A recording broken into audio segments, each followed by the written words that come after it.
You told yourself just 5 more minutes. That was 2 hours ago. And somewhere deep inside, you already know something is wrong.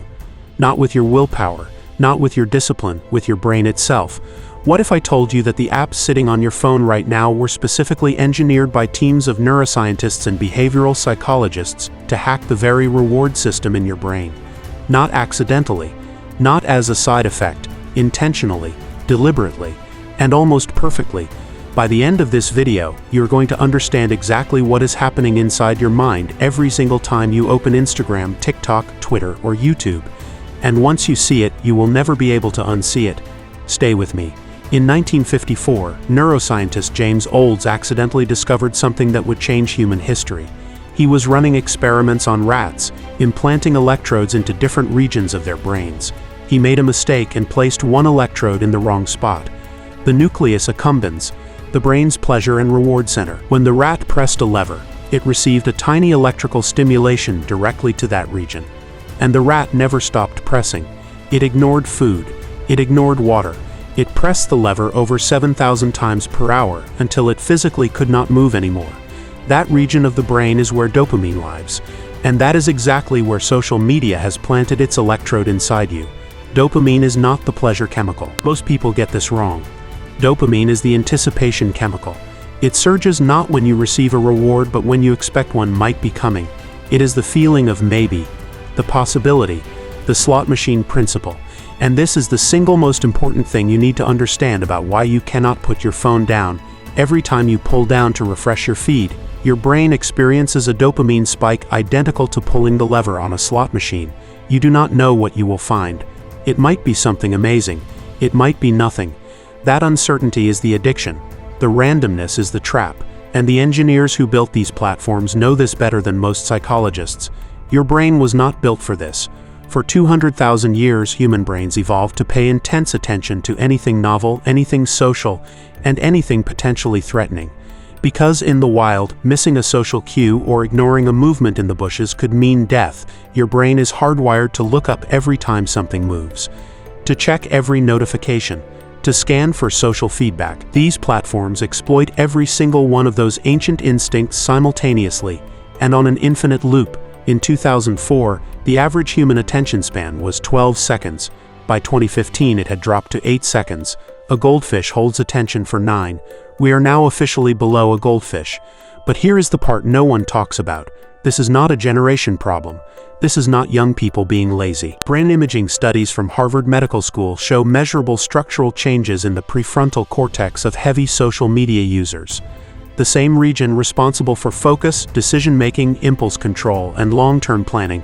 The actual physical architecture of your brain is being reshaped by how you use your phone. Now let us talk about what this does to your mental health, because the dopamine loop is only half the story. The other half is comparison. Human beings are deeply social creatures. We have always measured ourselves against others in our community, but for most of human history, your community was maybe 150 people. People you knew in real life. People with visible flaws, bad days, and normal lives. Today your brain is comparing itself to the most curated, filtered, highlight reel version of millions of strangers simultaneously. A 2022 study published in the Journal of Experimental Psychology found that just 30 minutes of passive social media scrolling increases feelings of social inadequacy by over 40%, not because your life got worse, because the comparison target became impossibly inflated.